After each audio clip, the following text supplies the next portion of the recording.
Hello everybody, bonjour tout le monde. Holistic wellness. We will explore together the 7 most important health needs. So, in order to become healthy or stay healthy, these are the 7 pillars of health that we really need to follow every day if possible. Now, everybody falls off the track and that's okay. I have a little bit during the holidays, but I got back on track. This is a proven system. I'm proof of it. I'll tell you at the end. Alright, so the first one is nutrient richness. So this is a really important pillar, of course. Nutrition, you want to make sure it's balanced and varied with lots of vegetables, fiber, lots of vitamins, protective minerals for a strong body and a strong life. Longevity is very important.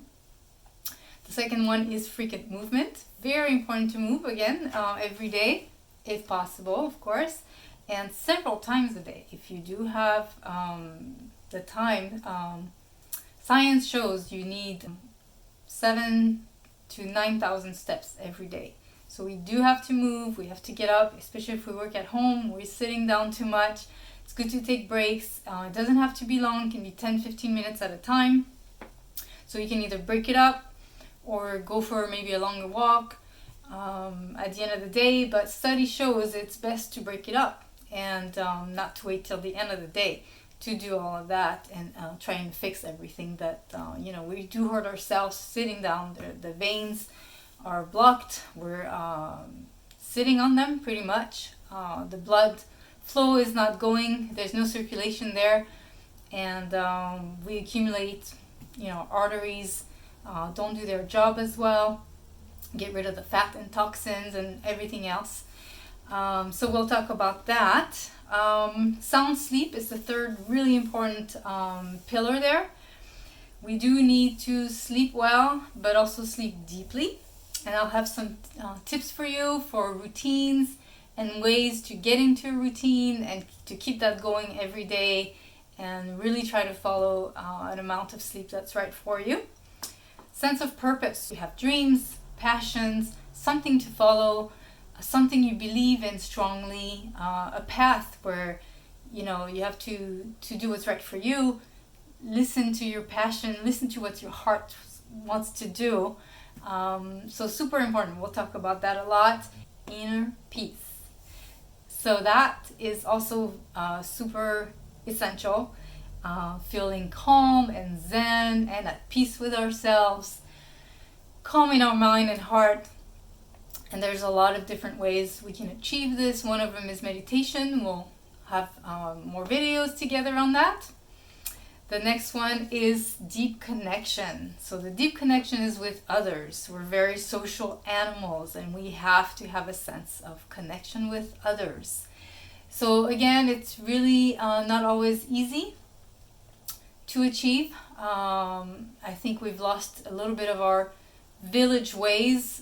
In the past it was you grew up with people, you stayed by your family most of the time.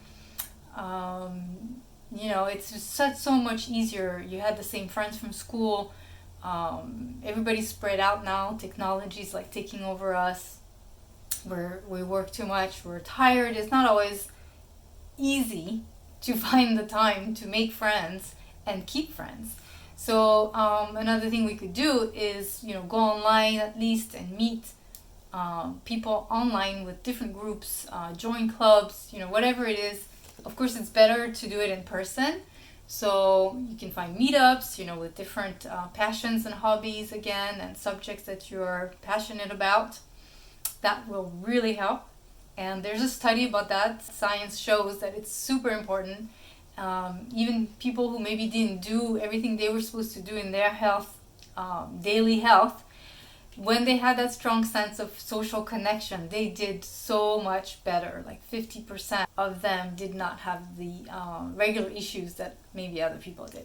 Okay, so I'll put that in the link below. You can take a look at that. It's very interesting. The next one is sync with nature. Oh my goodness.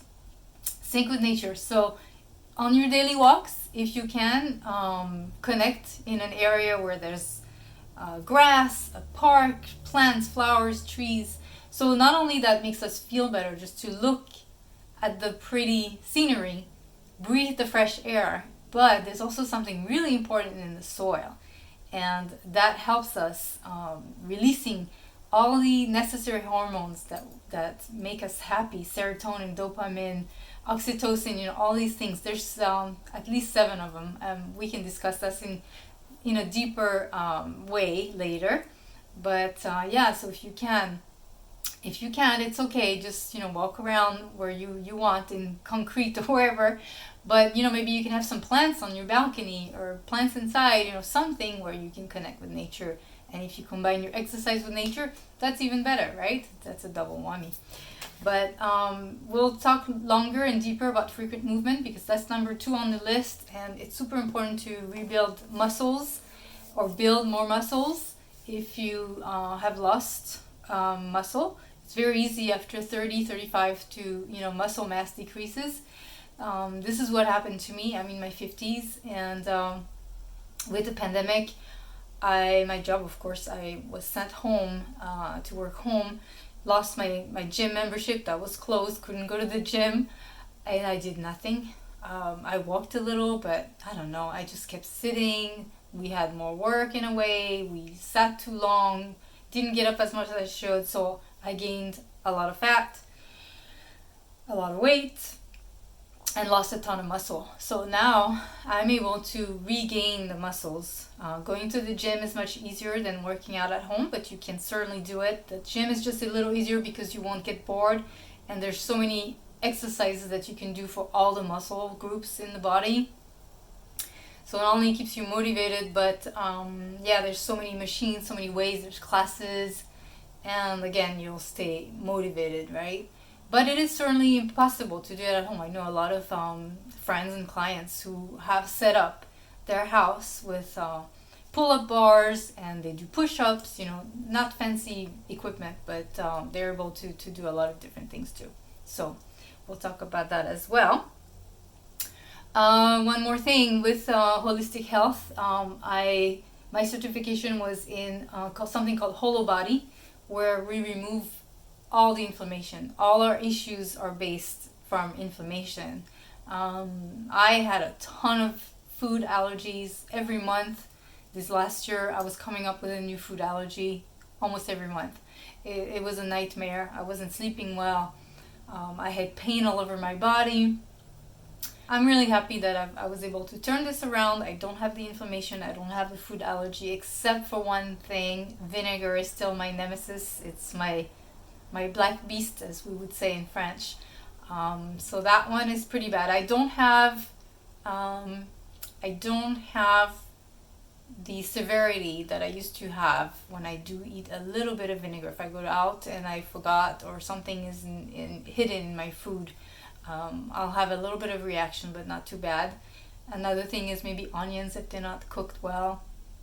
And sometimes olive oil, because it's not the same olive oil that we used to have in the 80s, 90s, or early 2000s. It's completely different now.